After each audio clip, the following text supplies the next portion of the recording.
Have you ever sat down to rest and felt guilty? Maybe you weren't doing anything productive. Maybe your to-do list was unfinished. And instead of relaxing, your mind whispered, "You're wasting time." In a world that praises hustle, rest often feels like a failure. We're taught to equate our worth with how much we produce. Busy is respected. Exhausted is normal. Slowing down, that's suspicious. Resting, that's lazy. But here's the truth. Rest is not a luxury. It's a psychological necessity. When we ignore our body's need to pause, we start running on mental fumes. Our focus fades. Emotions feel heavier. Even small tasks become overwhelming. And yet, when we do allow ourselves to rest, something remarkable happens. Our nervous system calms. Our mind gets quieter. We return to ourselves. The guilt you feel about resting? It's not your fault. It's the voice of a culture that values productivity over well-being. But you don't have to listen to it anymore. Because what if rest isn't laziness? What if rest is an act of quiet resistance? An act of healing? Let's explore that together. From an early age, many of us are rewarded for performance. Good grades, achievements, results. Not for being, but for doing. Over time, this creates a deep association. If I'm not doing something useful, I'm not valuable. This belief is often unconscious, but powerful. It shows up in the pressure to always be busy, to fill every moment, to avoid stillness. But what does that do to the mind? Psychologists call it internalized productivity pressure. It's the feeling that your self-worth depends on constant output. Even your rest must be efficient. Even your hobbies must have a goal. This mindset can lead to chronic stress, anxiety, and eventually burnout. Because no human was designed to be on all the time. The brain needs downtime to process, to integrate, to recover. Not just during sleep, but during wakeful, intentional rest. Yet in our culture, rest is often framed as lazy, selfish, or weak. But this framing isn't rooted in psychology. It's rooted in capitalism, conditioning, and fear. True rest doesn't make you less worthy. It helps you return to who you really are. To understand why rest is essential, we need to look at the nervous system. Your body has two main modes. Sympathetic, which prepares you for action. Fight, flight, focus. Parasympathetic, which allows you to relax, digest, and recover.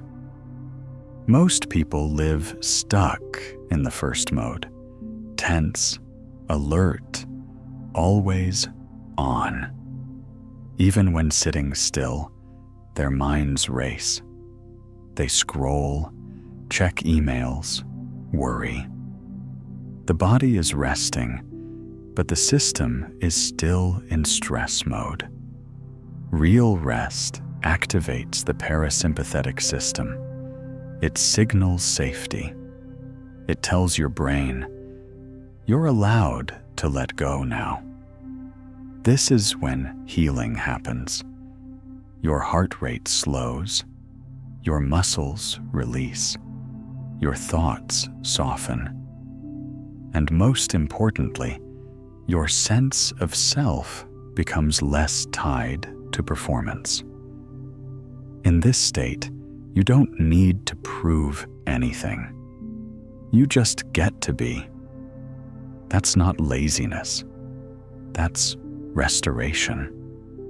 But many of us aren't used to this kind of rest. It feels unfamiliar, even uncomfortable, because we've been trained to expect rest to feel earned, scheduled, or justified. But rest doesn't need to be deserved. It needs to be allowed. Another reason we resist rest is because we believe we should always be improving. Always reading, learning, growing, optimizing, even healing has become a project. I'm working on myself. I'm fixing my mindset. I'm becoming the best version of me. But constant self-improvement can become another form of pressure, one that hides behind the language of wellness. Psychology teaches us that growth doesn't always look like progress. It often looks like stillness, like silence, like letting things settle. Not everything needs to be a breakthrough. Not every moment needs to be useful. In fact, the brain consolidates learning and emotion during rest, not during effort. It's in quiet moments that we integrate who we're becoming. Not by force, but by presence. So when you pause, when you sit without doing, when you stop striving, you're not wasting time. You're making space for depth. And that's not laziness. That's wisdom. Burnout doesn't happen all at once. It builds slowly, like a battery that drains without being recharged. First, you feel tired. Then, tired becomes normal. Then, even small tasks feel heavy. Eventually, you don't feel much at all, just numb, irritable, or detached. Psychology defines burnout not just as exhaustion, but as a disconnection from meaning, motivation, and self. And one of the biggest contributors to burnout, the belief that rest is something to earn. So we push. We ignore the signals. We wait for a vacation or a crisis to finally stop. But rest shouldn't be a last resort. It should be a regular rhythm, part of how we live, not just how we recover. Burnout is not a personal failure. It's often the result of environments that reward overwork and punish stillness. To prevent burnout, we don't just need better habits. We need a different mindset, one that sees rest as intelligent, as proactive, as vital. Because the cost of ignoring rest is much greater than the time we think we're saving. Many people don't just avoid rest, they fear it.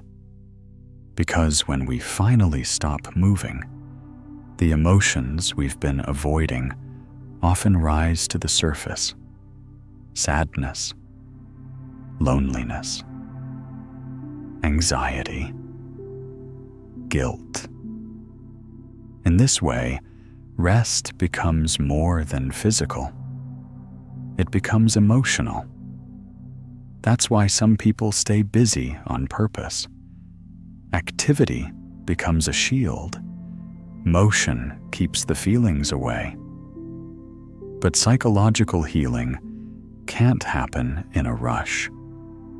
It requires emotional safety. And emotional safety begins with permission. Permission to feel. Permission to not perform. Permission to pause without apology. This kind of permission isn't something we're often given, so we have to give it to ourselves. Rest doesn't mean we're falling behind. It means we're giving our nervous system space to process what life has thrown at us. That is not weakness. That is inner work. When you rest, you're telling your body, you're safe now. You don't have to survive this moment. You can just be in it. That's not laziness. That's courage. One reason rest feels wrong is because we've inherited a very narrow definition of usefulness. In modern culture, useful usually means producing something, achieving a goal, earning money, solving a problem. So anything that doesn't fit that mold, like sitting quietly, daydreaming, taking a nap, feels like wasted time. But from a psychological perspective, usefulness can be much deeper.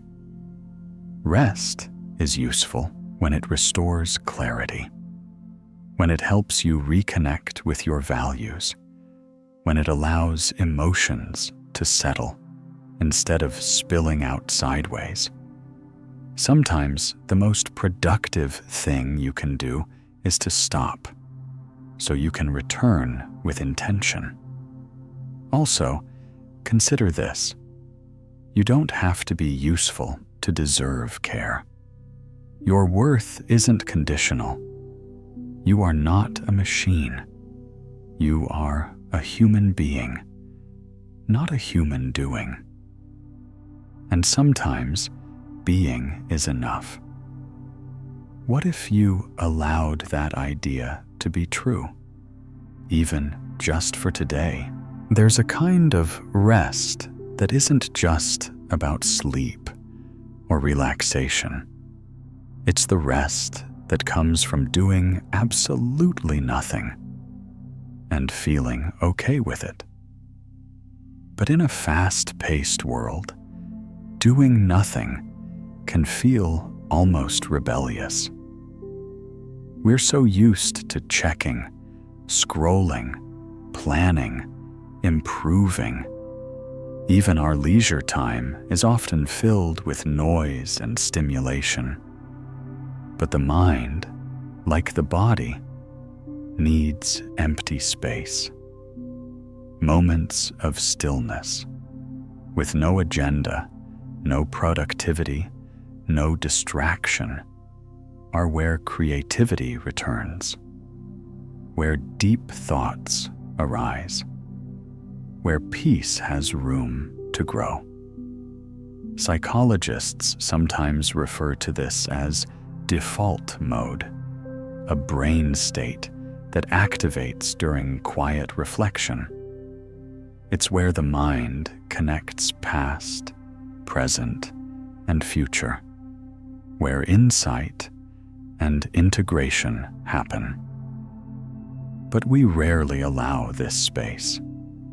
We feel guilty, or bored, or uncomfortable. And yet, doing nothing is a practice, a quiet art form, a way of telling life, I don't have to earn every breath.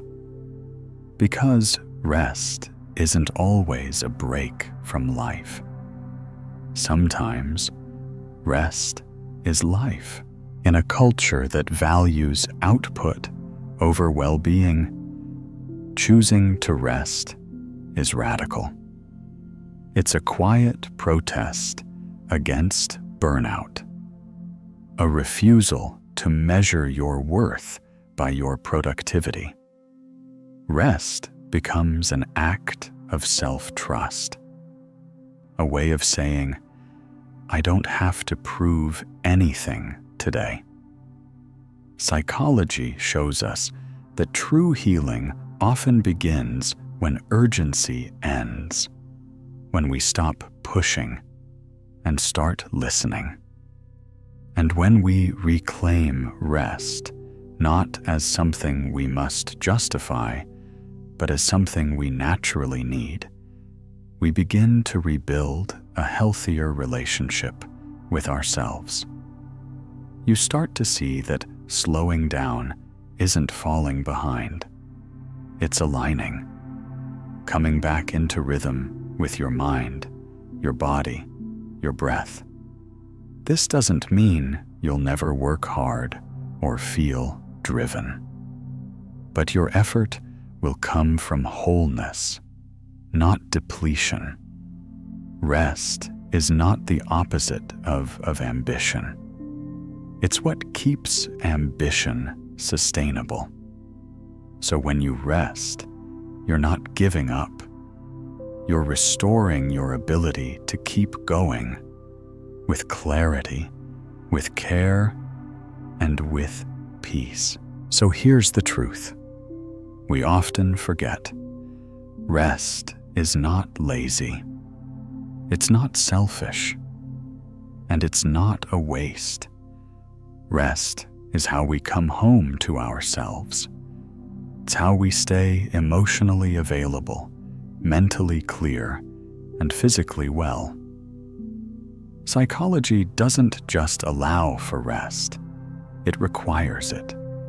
To process emotions, to integrate experiences, to stay resilient in a world that never stops. You don't have to earn your right to slow down. You don't need a reason to pause. If you are tired, you are allowed to rest. If you are overwhelmed, you are allowed to soften. If you are healing, you are allowed to take your time. So let this be your gentle permission to unplug, to breathe, to do nothing, and feel no guilt about it. Because in stillness, you are not falling behind. You are returning to your pace, to your balance, to yourself. Thank you for being here. Thank you for choosing slowness. This is slow psychology, and you're exactly where you need to be.